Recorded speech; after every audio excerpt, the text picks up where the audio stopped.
Bonjour tout le monde, soyez les bienvenus sur ma chaîne YouTube Block Elect Engineering. Aujourd'hui, je suis là pour parler de la sécurité électrique et notamment la protection des personnes contre le contact indirect suite à un défaut d'isolement. Donc, vous connaissez quand même le, le défaut d'isolement. Donc, c'est quand on a la partie active, généralement une phase ou bien un neutre, qui vient en contact de la masse métallique. Donc, la masse métallique, que ce soit pour un moteur, pour n'importe quelle machine, une armoire électrique, une machine à laver.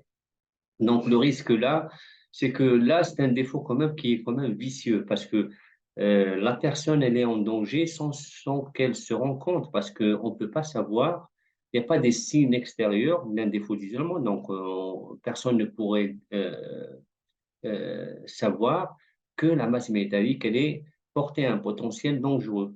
Donc, c'est pour cela que la norme, la norme, déjà dès le départ, dès le départ, c'était le souci majeur des industriels, le souci majeur de la norme, d'essayer de trouver une solution justement pour protéger les personnes contre ce défaut vicieux, d'accord, qui peut mettre en danger la vie des personnes qui sont au voisinage. Donc, l'idée, c'était quoi? C'était d'inventer un dispositif qui serait capable de couper automatiquement ce courant de défaut dès son apparition. Donc, bien avant que la personne vienne en contact de cette masse métallique qui est en défaut. Donc, c'était ça l'idée de base. Donc, de créer un dispositif qui est capable de détecter ce courant de défaut et de le couper automatiquement, bien avant que la personne vienne au contact du défaut. Donc, si ça vous intéresse, ne partez pas loin. À tout de suite. Donc, je vais passer sur la tablette juste pour faire des schémas. Donc, à tout de suite.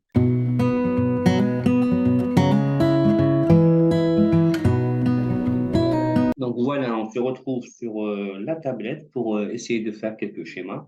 Donc quand on parle du défaut d'isolement,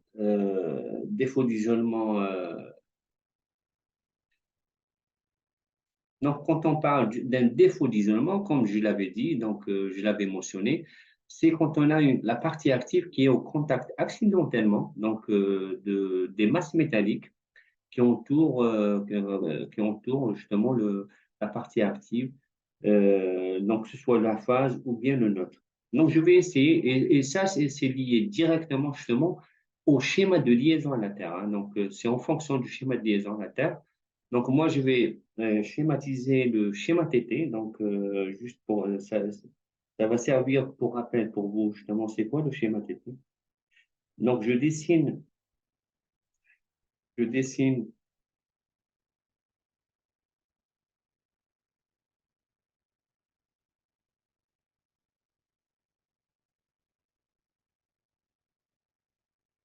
Donc, je dessine le secondaire d'un transformateur. Donc, je dessine le secondaire. Donc, je suis en basse tension, hein. Donc, c'est la partie secondaire.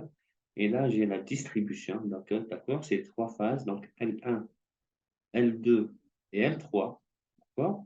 Et là, j'ai le neutre. Le neutre, c'est tout simplement ceux qui ont fait l'électrotechnique. C'est le point neutre. Donc, le point neutre entre les trois phases en montage étoile. Et trois bobines. Donc, le nôtre, il est mis à la terre. Donc, en termes de codification, donc, on a la première lettre T, d'accord? Le nôtre, il est distribué, évidemment, euh, au niveau de l'installation. Donc, il est distribué. Donc, ça, c'est le nôtre, d'accord? Et au niveau de l'utilisation, on a une machine quelconque, que ce soit un moteur, une pompe, donc n'importe quelle machine. Elle a besoin. Donc, je vais pas dessiner, plutôt, je vais dessiner une protection, d'accord? Donc, on a besoin d'un neutre et une phase. Donc, c'est une charge monophasée, d'accord? Voici la charge, l'impédance. Et cette charge-là, elle est entourée de masse métallique que je vais représenter comme ça. Et comme on est en schéma TT, donc la masse métallique, elle est reliée à la Terre, d'accord? Donc, c'est la masse d'utilisation. Et là, en termes de codification, étant donné que la masse est mise à la Terre, on va lui affecter la lettre T, et ça nous donne quand même un schéma TT. D'accord? C'est un schéma TT. Admettons que notre neutre, il est mis à la Terre à travers une impédance Rn qui est égale à 2 ohms. L'impédance d'utilisation L, elle est égale à 10 ohms. D'accord? C'est juste un exemple. Donc maintenant, simulons un défaut d'isolement. Donc là, cette phase-là, qui va être au contact de la masse métallique. Donc, admettons que j'ai un défaut d'isolement ici.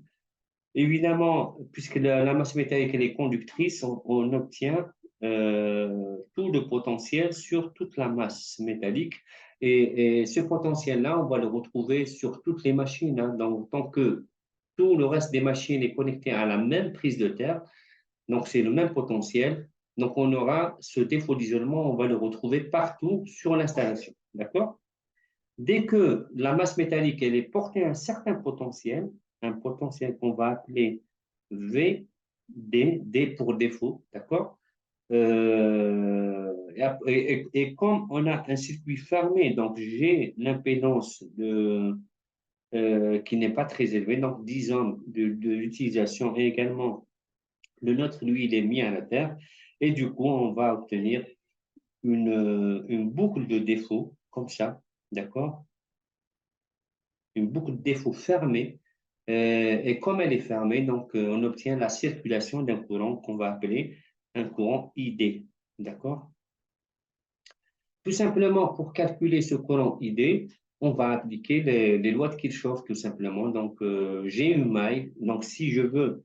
euh, bon, à la base, moi, cette vidéo, c'était pour parler de la protection DDR, donc le dispositif de déclenchement résiduel, donc à savoir, c'est le différentiel, ou bien il y en a qui l'appellent le vigie, d'accord? Bon, l'appellation vigie, c'est une appellation qui est propre à Schneider Electric, hein, donc pour être correct, on va dire différentiel.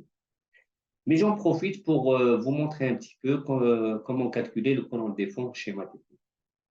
Donc là, je vais calculer le ID qui est égal à quoi? Qui est égal à la tension, donc la tension de la phase 3 qui est 230 volts, divisé par la somme des impédances dans la boucle. Donc j'ai deux impédances RU et R1 et ça me donne 12.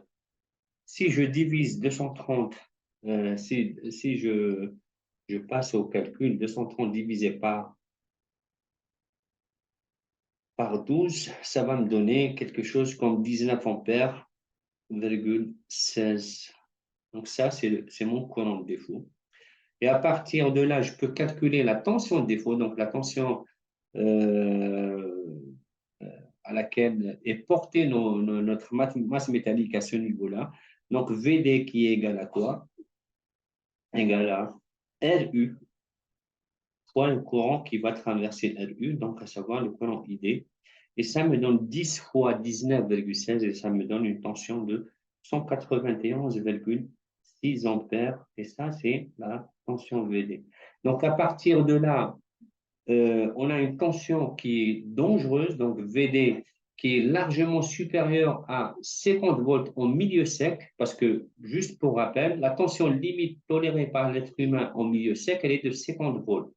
Et là, on voit que notre tension de défaut, elle dépasse largement les 50 volts, donc systématiquement, la personne, elle est en danger.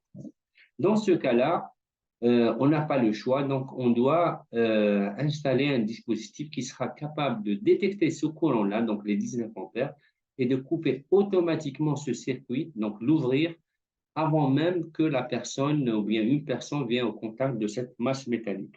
Et là que c'est là qu'intervient justement le dispositif de déclenchement résiduel et on va le symboliser. Donc, c'est un dispositif qu'on va rajouter, d'accord, qu'on va rajouter à l'organe de coupure. Et là, comme on voit sur notre schéma, notre organe de coupure, c'est un disjoncteur. Donc, on va rajouter à ce disjoncteur-là un dispositif de déclenchement résiduel, le différentiel. Et ce différentiel-là, il va couper justement dans les temps requis, les temps pour connaître les temps de coupure des dispositifs de protection, il faut chercher le tableau 41 dans la 9C1500. Ce tableau-là, donc, on va trouver tous les temps en dessous desquels les dispositifs de protection doivent couper selon le schéma de liaison à la Terre et selon la tension de service. D'accord? Donc maintenant, essayons de comprendre la chose. Je vais refaire le même travail, mais autrement. Bon, je vais maintenir mon calcul et je vais rajouter autre chose, hein. Avant même que notre défaut apparaît. La charge ici, admettons que ma charge, elle va consommer un courant euh, I égale à 10 ampères, d'accord? 10 ampères. Donc, normalement, donc je vais représenter tout ça sur une autre page, comme ça va être clair. Donc, je vais dessiner la phase et le neutre. Bon, je prends le noir. Donc, la phase et le neutre. Et là, j'ai ma protection du neutre, ma protection de la phase, et j'alimente ma charge. Ma charge, elle est là. D'accord? Et j'ai ma masse métallique qui elle-même est reliée à la Terre. Donc, je vais représenter le courant de la charge ici. On va dire que notre charge, elle absorbe un courant en permanence de 10 ampères. D'accord. Donc, en temps normal, quand on n'a pas de défaut, normalement, si je m'interroge sur le courant qui va circuler dans la phase, on va trouver un courant de phase, I phase, égale à 10 ampères normalement. Donc, ce courant-là, donc il va traverser la charge, il va revenir systématiquement au niveau du neutre. Donc, au niveau du neutre, si on va mesurer, on va trouver un courant qui est égal également à 10 ampères. Normalement, c'est ça. D'accord? Donc, jusqu'à maintenant, on est en fonctionnement normal, hein. Si on passe en fonctionnement défaut, pour voir qu'est-ce qui va se passer, si jamais j'ai un courant de défaut ici, on l'a calculé, donc la tension de défaut, on l'a calculé VD, elle va être égale à 19, plutôt 191,6 volts, donc ça c'était la VD. Le courant de défaut, lui, on l'a calculé ID égale à 19,16 ampères. Donc, normalement, c'est ça. Donc, dans le cas d'un défaut d'isolement, le courant qui va traverser notre phase, il sera combien? Donc, normalement, déjà, on a 10 ampères, d'accord? On a déjà 10 ampères, plus le courant de défaut. Donc, au final, le courant de la phase, il va être égal à 10 fois plus 19, donc ça va nous donner 29,16 ampères. Donc ça, c'est le courant de la phase. Maintenant, je m'intéresse au courant du neutre. Il sera combien dans le cas d'un défaut? Est-ce qu'il va changer? Normalement, non. Parce que notre courant de défaut, il ne va pas revenir. Il va pas revenir à travers le neutre. Donc, il va passer à la Terre directement. Donc, notre courant de défaut, lui, il va passer comme ça. Pour revenir, le neutre transfo à travers l'impédance Rn, comme ça. Donc, ça, c'est le neutre et ça, c'est la phase. Normalement, notre courant de défaut, lui, il va revenir comme ça. D'accord? Et comme ça, j'ai ma boucle de défaut. Donc, ça, le ID, lui, il va traverser ce chemin-là.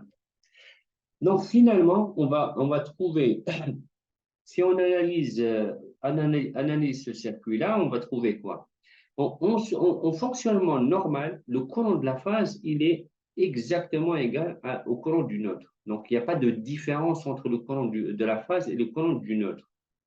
Par contre, en cas de défaut, on a trouvé que le courant de la phase, lui, va être augmenté. En plus du courant absorbé par la charge, on aura un autre courant qui va s'additionner au courant absorbé comme dans notre cas, c'est le courant de défaut qui va être plus le courant absorbé par la phase et on obtient 29 ampères. Par contre, le nôtre, lui, il va rester toujours à 10 ampères. Dans ce cas-là, on constate qu'il y a une différence entre le courant de la phase et le courant du nôtre. Donc, ça, c'est le constat. Ça, c'est le constat à travers les calculs. Maintenant, qu'est-ce qu'ils ont fait, les fabricants justement de protection? Qu'est-ce qu'ils se sont dit?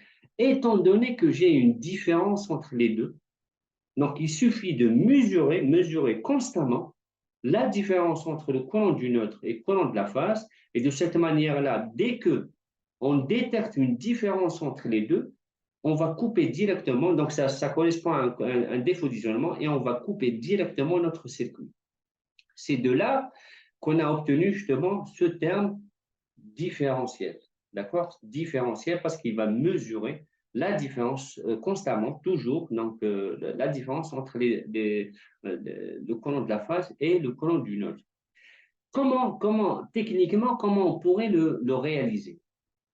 Ils se sont basés sur quelque chose qui est assez naturel lors du passage d'un courant alternatif, puisqu'il est alternatif. Donc, à chaque fois qu'on a une circulation d'un courant alternatif, ça va s'accompagner forcément avec des champs électromagnétiques, des champs électromagnétiques. Mais pour accentuer ce phénomène-là, on peut rajouter sur notre circuit une bobine elle va faire quoi? Elle va générer un champ électromagnétique, donc un flux par la suite, qui sera proportionnel au courant de la phase. Qu'est-ce qu'ils se sont dit? Donc, dans ce cas-là, qu'est-ce qu'on va faire? Je vais essayer d'effacer un petit peu les chiffres, comme ça. Qu'est-ce qu'on va faire? J'efface ça. On va rajouter une bobine. Je prends une couleur comme ça. Donc, on va rajouter à la phase une petite bobine comme ça, d'accord? Avant d'alimenter ma charge. Ça, c'est la bobine de la phase. Et une autre bobine, comme ça, pour alimenter, plutôt pour fermer le neutre, hein. Donc là, c'est la phase et ici, on a le neutre. Donc, voilà deux bobines. Ces deux bobines-là, le rôle serait quoi? Justement, c'est de générer, engendrer un champ électromagnétique proportionnel au courant de la phase. Et celui du nôtre, ça sera un champ électromagnétique proportionnel au courant du nôtre. D'accord? Mais jusque-là, ça va servir à quoi? Donc, on aura, puisque ce sont des bobines, on aura un champ électromagnétique qui va être dispersé en quelque sorte. Pour le concentrer, qu'est-ce qu'on va rajouter? On va rajouter un tore ferromagnétique. Son rôle, c'est de concentrer le champ magnétique et de créer justement, de concentrer justement le flux magnétique qui est généré par justement ce champ électromagnétique. Donc, ils ont rajouté un tore. Je vais le dessiner en bleu comme ça. Donc, si on rajoute un tore comme ça, donc comme ça, donc les bobines finalement, ils seront bobinés autour de ces tores-là, donc autour de ces tores-là, pour concentrer justement le flux électromagnétique. Et si on analyse bien, donc notre phase quand le courant de la phase il va traverser cette bobine-là, un champ électromagnétique qui va être généré.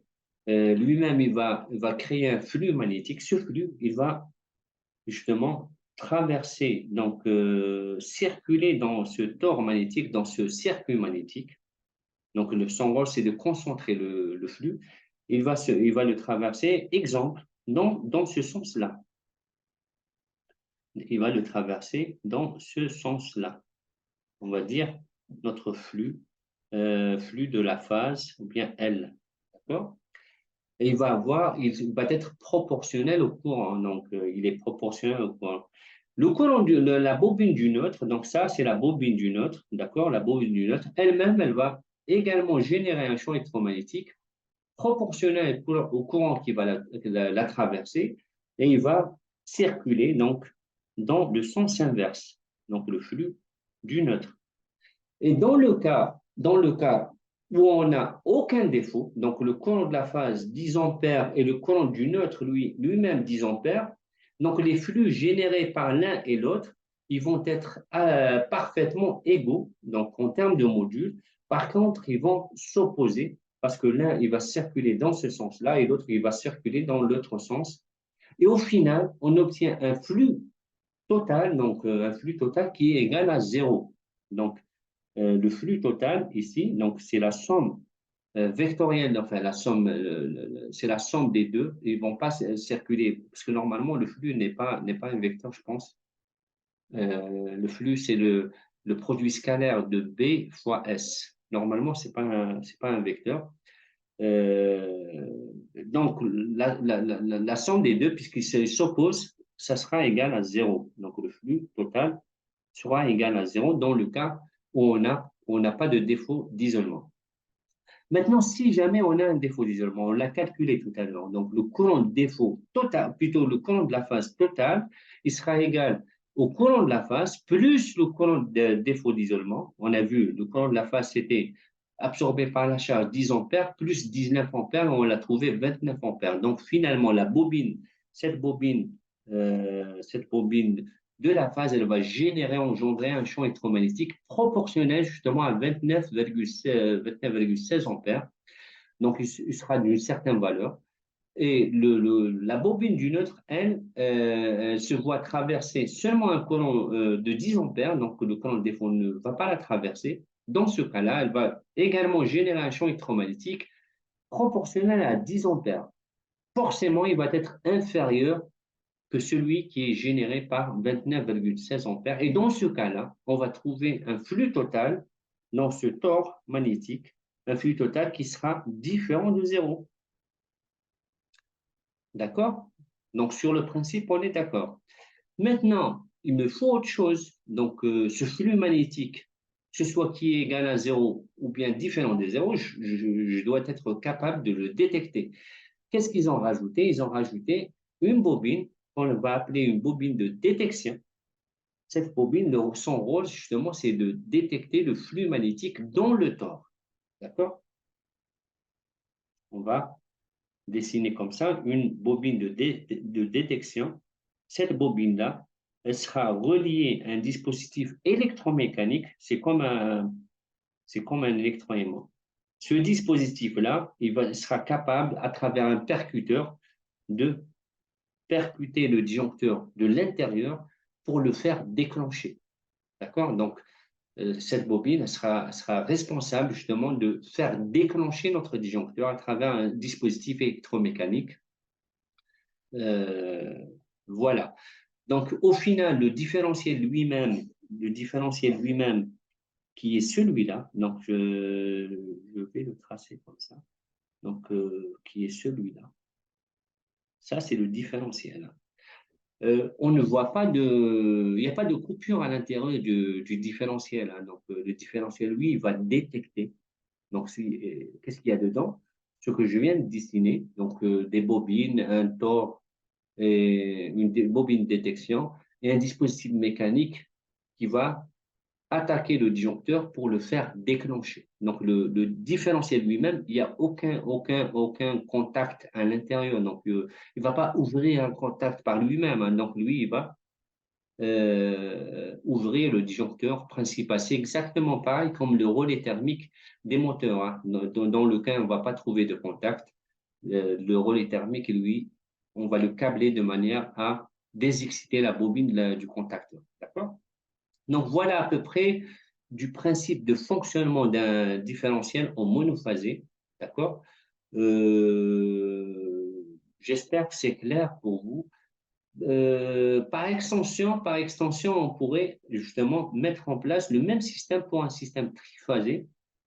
Et là, on va se baser sur tout simplement les vecteurs, parce qu'un système triphasé, avec un courant de la phase 1, un courant de la phase 2, le courant de la phase 3 et le courant du neutre, avec ce principe de différence entre les quatre courants. Donc, si la somme vectorielle des quatre courants est différente de zéro, dans ce cas-là, une bobine de détection, elle va détecter pour couper. Donc, au final, si on veut le faire pour le triphasé, donc on va ramener un tore sur lequel on va rajouter des bobines, par exemple L1, la bobine L2, la bobine, par exemple L3, et la bobine du neutre, et une autre bobine de détection qui sera là. Donc, ça sera la bobine de détection pour justement détecter s'il y a un courant de défaut, une différence entre les trois phases et le neutre pour pouvoir justement déclencher automatiquement. Si je trace ces courants, si je trace les courants vectoriellement, qu'est-ce qu'on obtient? Donc, on obtient le courant de la phase L1, donc c'est le courant I1, le courant I2 et le courant I3. Donc, entre chaque courant, on obtient 120 degrés, donc il y a un déphasage 120 degrés. Et le courant du neutre, lui, c'est la somme vectorielle des trois courants. D'accord? La somme vectorielle des trois courants.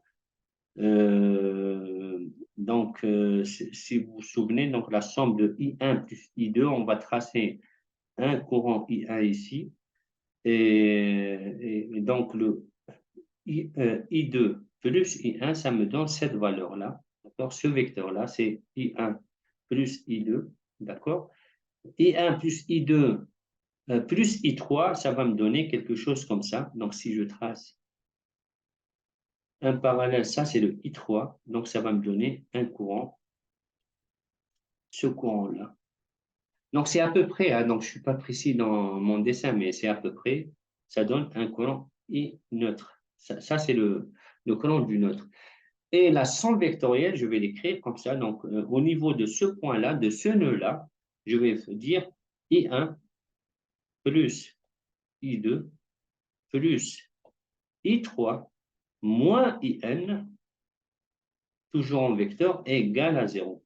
Si jamais cette équation est satisfaite, donc la somme des trois courants de la phase moins le courant du neutre égale à 0. Si c'est le cas, donc on n'a aucun défaut d'isolement. Si ce n'est pas le cas, donc si jamais c'est différent à 0, dans ce cas-là, on a un défaut d'isolement et normalement, notre bobine de détection, elle va détecter quelque chose pour justement couper notre disjoncteur.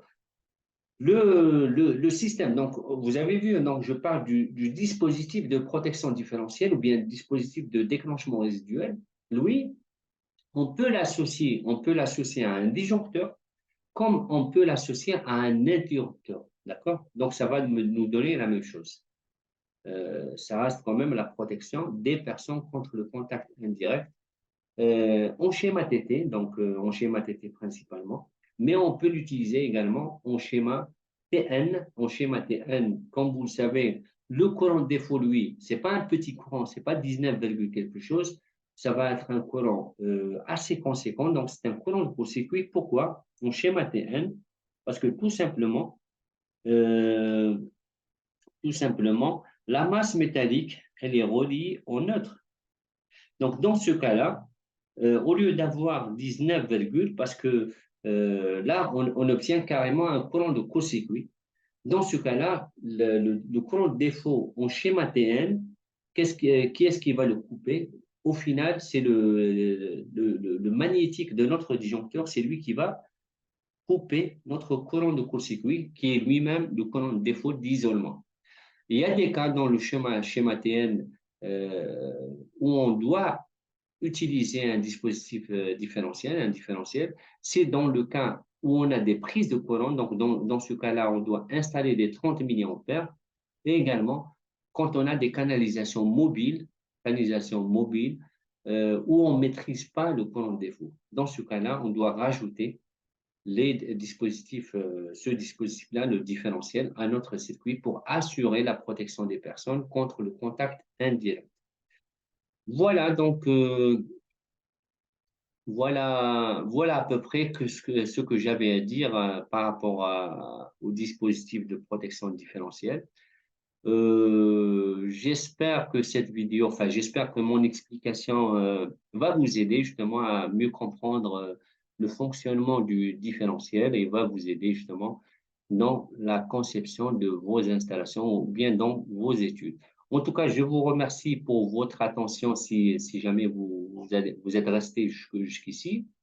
N'hésitez pas à partager cette vidéo ou bien d'autres, hein. Donc, même pour vous, si jamais c'est la première vidéo que vous voyez, sachez que vous allez trouver sur ma chaîne beaucoup d'autres vidéos, justement, des petits tutos comme ça. Également, sachez que je suis formateur, donc je forme les ingénieurs et techniciens dans le domaine des études électriques, dans basse tension par contre, donc je ne fais pas de la haute tension. N'hésitez pas justement à me contacter pour que ce soit pour un support, donc je peux vous aider dans votre projet, sinon pour des formations.